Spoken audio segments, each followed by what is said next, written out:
7 lessons from a guy who can't move anything but his face. The guy's name is John Morrow, and his story is called Unstoppable. It's not a joke. The only parts of my body I can move are my eyes and lips. My hands, feet, arms, and legs are almost totally paralyzed, managing the occasional twitch and nothing more. And yet I have an amazing life. Using speech recognition technology, I've written articles read by more than 5 million people. I've also built several online magazines that have shockingly made me a millionaire. This can't be real, you say? You did all this and you can't freaking move? Hard to believe, I know, but it's true. I do it all from home, sitting in my wheelchair, speaking into a microphone. I've traveled a good bit, too. I've lived in San Diego, Miami, Austin, and even Mazatlan, Mexico. Here's a photo of me living the good life south of the border. If I was good at editing, I'd edit in the photo in this video, but I'm not. We'll see. I look totally miserable, don't I? Poor baby. Not to imply it's been easy, mind you. During my 34 years, I've had pneumonia 16 times, recovered from more than 50 broken bones, and spent literally years of my life in hospitals and doctors' offices. But I'm still here. Not only have I survived my condition, but I've built a life most people only dream about. And starting today, I want to talk about how. Over the coming months and years, I have a great deal to share with you, but I thought we would begin with the biggest lessons I've learned, lessons I've paid for in blood and tears, lessons that have saved my life over and over and over again. Let's begin. Side note, once you're done reading these, be sure to check out 47 books that helped me become a millionaire from my wheelchair. Let's begin. Lots of great wisdom here. Lesson number 1. If you can't win the game, change the rules. About a decade ago, I was totally dependent on Medicaid, the U.S. government-run health insurance, to pay about $120,000 per year in medical bills. On the one hand, I was immensely grateful, because without it, I would have certainly died. But I was also trapped by their benevolence. You see, Medicaid has income limits. If I made more than $700 per month, I would lose all medical coverage. Doctors, caregivers, medications, everything. It was basically an ironclad contract preventing me from ever getting a regular job. I had a college degree, plenty of ambition, and even a few job offers. But I couldn't accept any of them because the government wouldn't let me. It seemed like a hopeless situation. If I got a job, I would lose my health insurance. If I didn't get a job, I'd be forced to live in poverty forever. There was no way to win the game, so I changed the rules. One of the job offers I received was from a small online magazine named Copy Blogger. But instead of accepting it, here's what I told them. I'll work for you for free. Don't pay me anything. The only catch is, sometime in the future, I'm going to ask you for some favors. And if I do good work for you, I'd really appreciate your help. And they agreed. So I spent the next 2 years working 40 to 80 hours per week.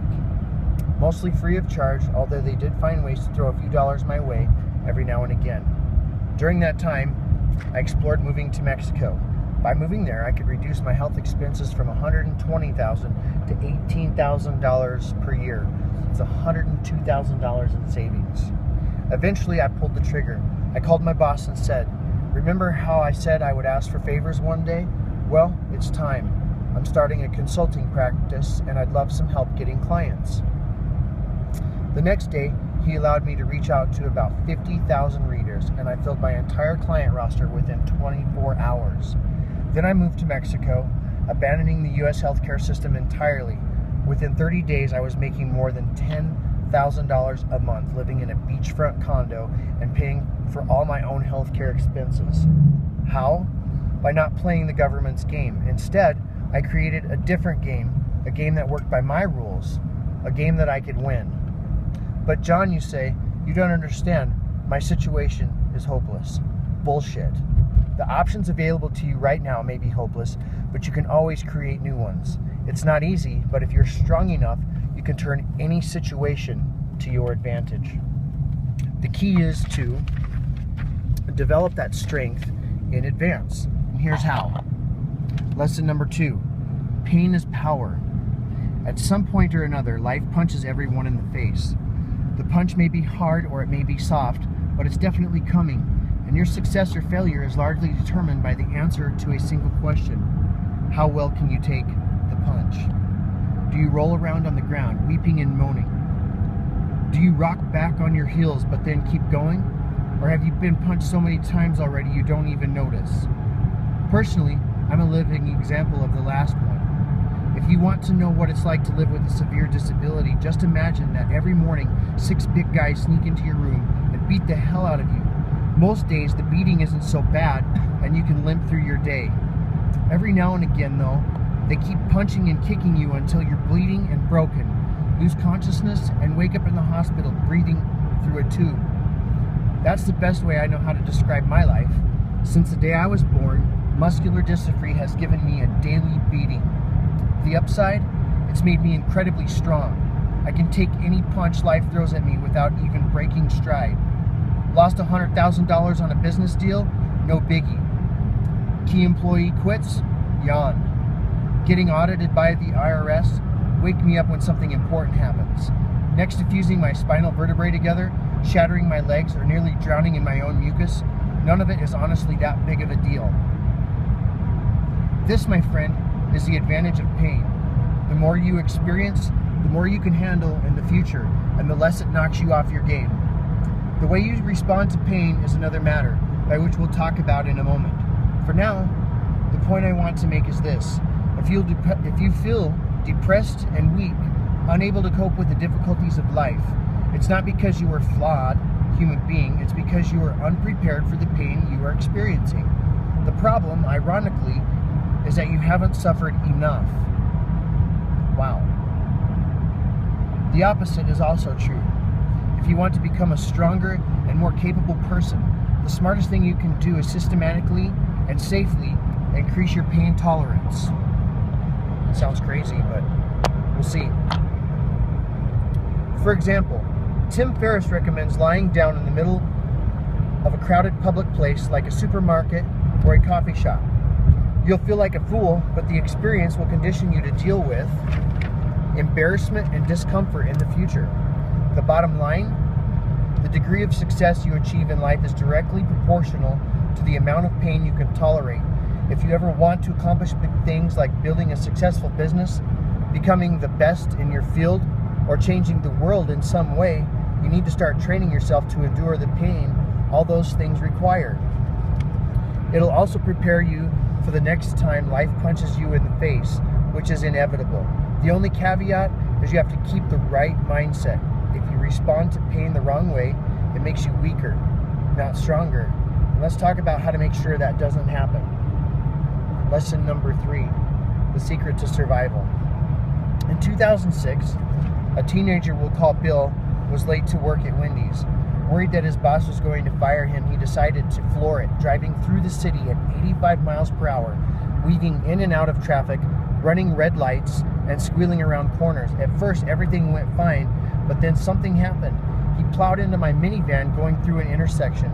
He was going so fast that it nearly ripped the entire front end off of the minivan, spinning me like a top in the street.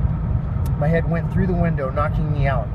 When I woke up, I was stuffed underneath my dashboard, my 300-pound wheelchair lying on top of me, blood squirting out of my head. My legs shattered from my toes to my hips. I spent the next month in the hospital.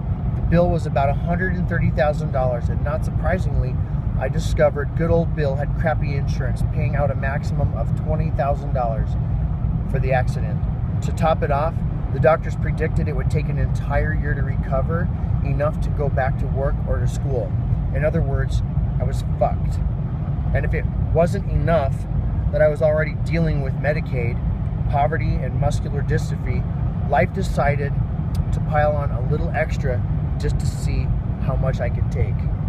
And honestly, it was a miracle I didn't crack.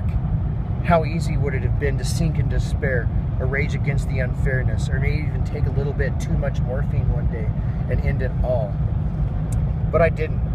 Mostly I was able to handle it because I'd been conditioned by all the other difficulties of my life, but it was also because I deliberately shifted my perspective.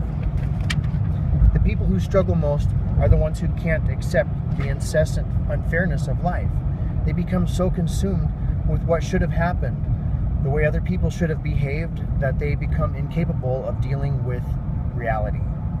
If I allowed myself to be angry at Bill for even one moment, I may have sunk into a pit of rage and despair so deep I would have never climbed out of it. Instead, I forced myself to say, okay, this is my life now, what's next? After all, I couldn't change what happened. The only thing I had control over was how I responded to that change. And the first and most critical response was total and complete acceptance. A lot of people view acceptance as weakness. They think that if they accept what's happened to them, they'll be admitting defeat. But it's the opposite. It's only by acknowledging reality that you can create a plan to change that reality. Acceptance, as it turns out, is the first step to recovery. Following the accident, I hired an attorney who fought the insurance companies, the hospital, and everyone. It took months, but he eventually settled my medical bills and gave me enough money to purchase a new car totally debt-free. Meanwhile, I focused on my rehab, completing it in 6 months instead of the years the doctors predicted, and I resumed my life even healthier than I was before the accident. The point: we've all heard the cliche about turning lemons into lemonade, but to do that, you can't be pissed off at the lemons, go into denial about the existence of lemons, or get depressed because you're tired of making lemonade. You just have to grab a lemon and squeeze the shit out of the motherfucker. Or better yet, just discard the lemons to lemonade metaphor entirely. Here's a much better way to think about it. Lesson number 4, the art of the counter punch. Cunt punch. Punch that bitch in the cunt. Just kidding. Lesson number 4, the art of the counter punch. Remember how we talk about the importance of being able to take a punch? Well, it's only the first step. Once you've built some endurance, it's time to learn how to fight back. Consider this. In boxing, every beginner learns the importance of the counterpunch.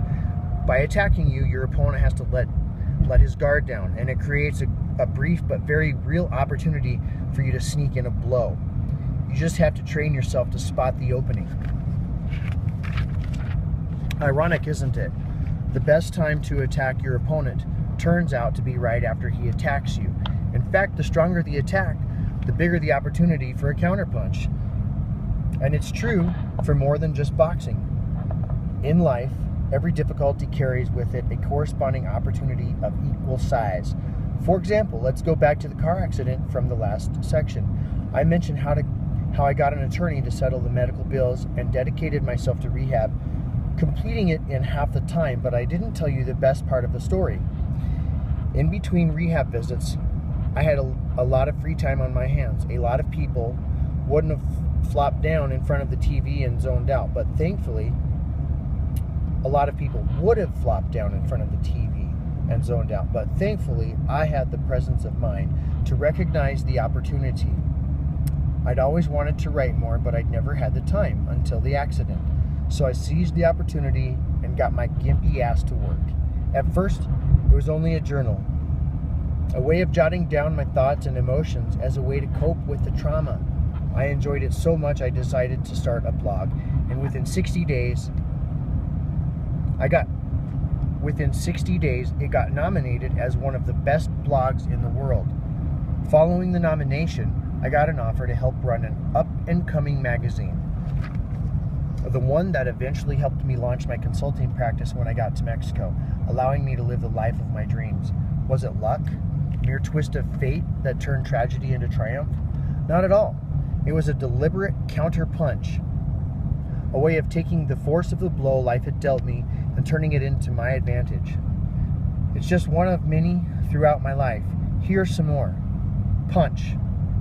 None of the cool kids in school want to be friends with me because the wheelchair makes them uncomfortable.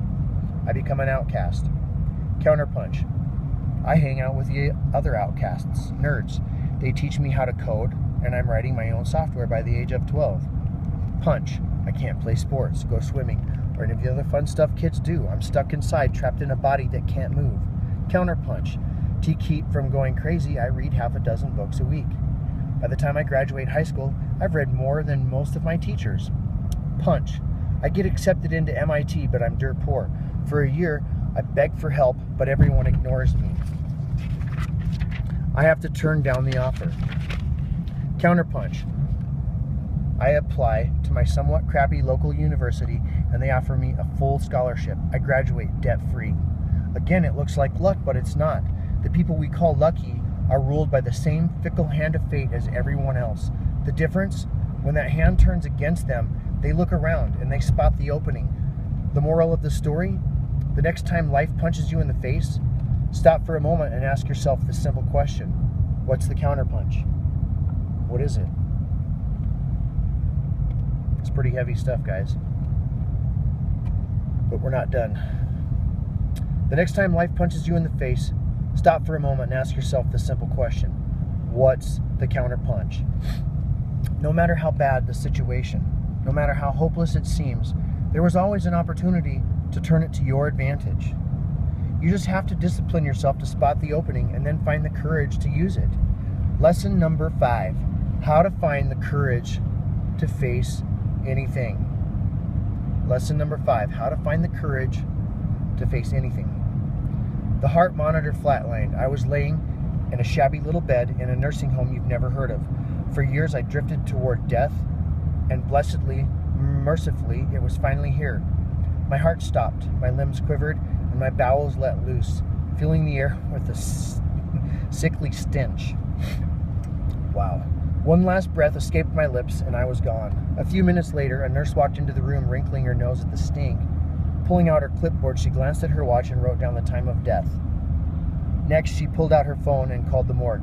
Got another one for you, room 305, she told them. With that, she pulled a sheet over my head and left the room. 2 days later, they cremated me, and that, as they say, was that. Pretty despairing, right? Obviously, none of this ever happened. I wouldn't be writing right now if it did. But it could have happened. Years ago, if I'd made different decisions, I could have easily ended up in a nursing home somewhere. Crazily, it could still happen now. A few missteps, and I could lose everything. Dying broken, useless, and alone. And I'll be straight up with you.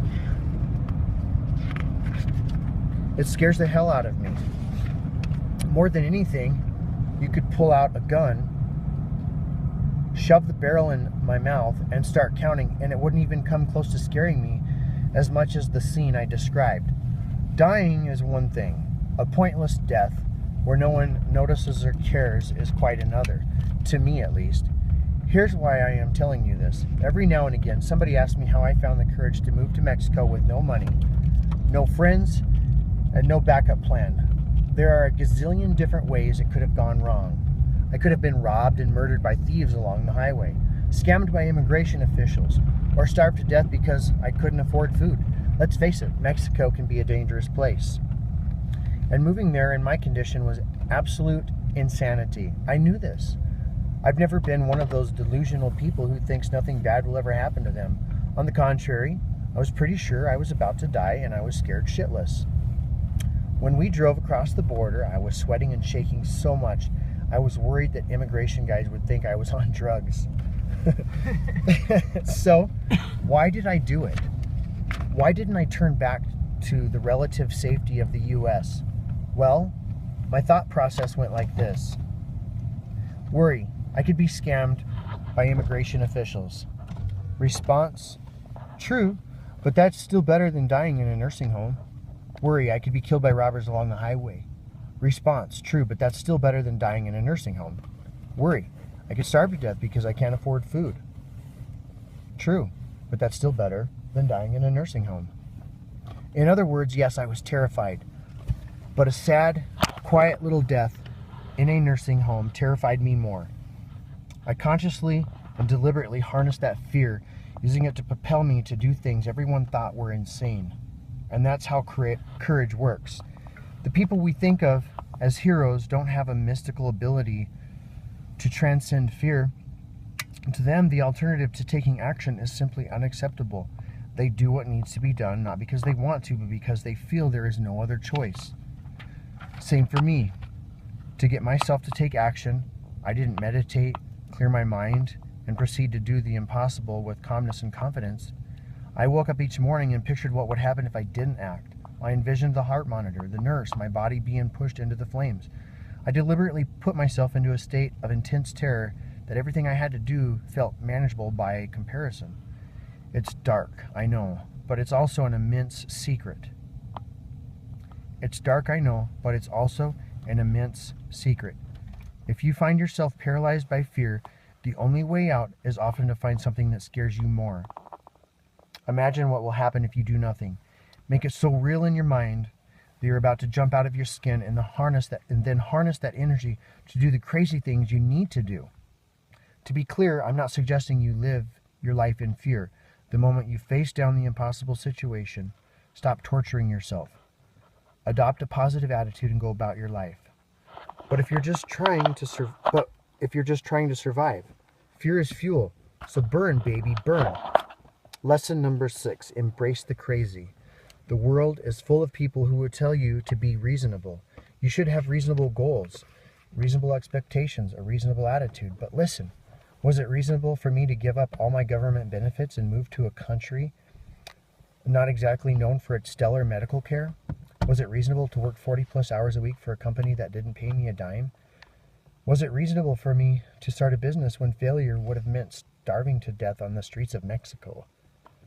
Not in the slightest. It was actually pretty crazy. Here's the thing though, if you're in a crazy situation, sometimes the only way out is to make a bold move that appears insane, but it's not, because the alternative is worse. For instance, I'll readily admit that working for a company full-time without asking for a penny in return is a dumb idea most of the time. Compared to the alternative of not working at all though, it's actually a smart move. The problem is, we're not used to thinking that way. We're so used to evaluating options on their own merits that we become paralyzed in situations where all the options are bad. The solution is to train yourself to at least acknowledge the crazy alternatives. Whenever you're making a decision, ask yourself, what are the options I'm not considering because they seem too crazy? You don't have to choose the crazy option, but you should still train yourself to recognize it, because there might come a day when you need it. Here's a current example from my life. I cope with a fair amount of back pain. This surprises some people because they assume I can't feel anything from the neck down, but I can. My disease only affects the motor neurons, but not the sensory ones, so I'm able to feel just as much as anyone. Most days the pain is manageable, but sometimes it's unbearable. The typical treatment options: narcotics, anti-inflammatories, herbal therapies, surgery, exercise, stretching, chiropractic adjustments, acupuncture, a new wheelchair seating system, and lots of other reasonable things. But what are the unreasonable options? In order of increasing craziness, I could buy a $5,000 bed that's like floating on a pocket of air, lie down in it, and never move again, conducting all my business from bed for the rest of my life. Destroy all the nerve endings in my back, making it totally numb. Believe it or not, this is an actual medical procedure. It's called denervation. Sever my spine, losing not only sensation, but also the ability to breathe without a respirator. Obvious drawbacks. And I'm not sure I could get a doctor to do it, but still better than the last option. Suicide. And am I seriously considering any of these options? Hell no. The pain isn't nearly bad enough to take such drastic measures. But it's also comforting to be prepared for the worst. No matter how bad it gets, I always know I have options. If I'm forced to explore these options, I've prepared in advance, so I'm not trying to figure it all out in the moment. Bottom line, no matter how impossible the situation seems, you are never trapped. There are always options, and that brings us to the final lesson. Lesson number 7. Never, never, never give up. My mother rammed her hands into my ribs, forcing the air from my lungs. I coughed, the mucus rattling deep in my chest, and then I screamed. A few weeks earlier, I'd caught pneumonia, a respiratory infection that's dangerous for a healthy person and a near-death sentence for someone like me. I didn't have the strength to cough the mucus up myself, So the doctors taught my mother to thrust her hands into my ribs, supplying the necessary force. And it worked. But then something terrible happened. My ribs cracked. Worse, the bones would grind together and fracture a little more every time my mother helped me cough. Jeez. But we couldn't stop. If we did, the doctors were absolutely certain I would suffocate and die. Ugh. So literally hundreds of times per day, my mother would shove on my broken ribs. I screamed, I cried, I begged her to stop. Still a child, I couldn't understand why she had to hurt me so much. Even today, I marvel that she could bring herself to do it. But she did, for weeks. One night, when I was lying in bed, wheezing and whimpering, she brought this little plaque of a quote from Winston Churchill and put it on the table beside me. It sits on my desk now. Say the words, she said. I shook my head. It hurts. Whisper them then, she said, and so I did. Every night she would push on my ribs 12 times before going to bed, and every night she would make me whisper the words, never, never, never give up. God. Hokey, yes, but it worked. I never gave up, not because I was strong or brave or special, but because my mother wouldn't let me. And now I want to do the same for you. Sooner or later, we all reach a point in life where our trials become unbearable. Right? Isn't this so true? Determination turns to despair. Self-confidence becomes self-pity. And our hope for a better tomorrow dwindles and dies, replaced by a grim certainty that our life is over. I like that. Sooner or later, we all reach a point in life where our trials become unbearable. It's so true. I have. Determination turns to despair, and self-confidence becomes self-pity. But it's not. Our life is not over. We simply need someone to remind us that triumph over adversity isn't about being the strongest or the smartest, the perfect human being who can overcome anything life throws at them. On the contrary, the greatest victories are won by the weakest people, living in the darkest times, facing monsters that make even the strongest heroes cower and run. And yet they prevail, not through riches or genius or even luck, but by setting their jaw, bracing their feet, and weathering the storm. They don't defeat misfortune, they outlast it. Clinging stubbornly to their spot, absorbing blow after blow, roaring their defiance into the wind until their lips crack and their voice breaks, and yet still they find their strength to whisper, I will never, ever give up. You can be one of those people. I know you can, and so I came here to tell you. Today you might feel too poor or sick or unlucky to reach for your dreams, but you are not. Today you might feel too tired or depressed or sad to even try, but you're not. Today you might feel like an outcast, forgotten by your friends or family or anyone who might help you, but again, you are not. You're still breathing, my friend, and that's all it takes to stage a comeback. So, say it with me now, would you? I'll never, ever give up.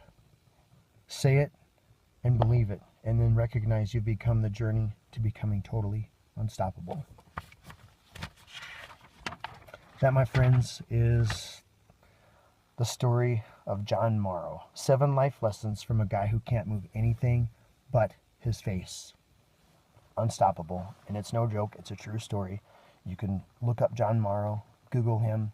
I'll put a link to his story below this video and the books that he suggests. The guy's legit. He really has done this.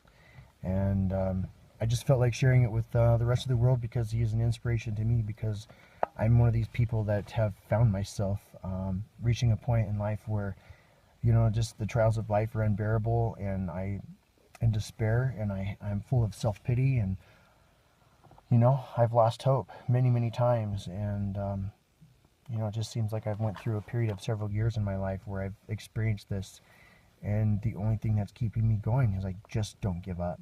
And I don't know, it just seems like the pain of this, you know, when the pain of the solution becomes less than the pain of the problem, then you can move on and move forward.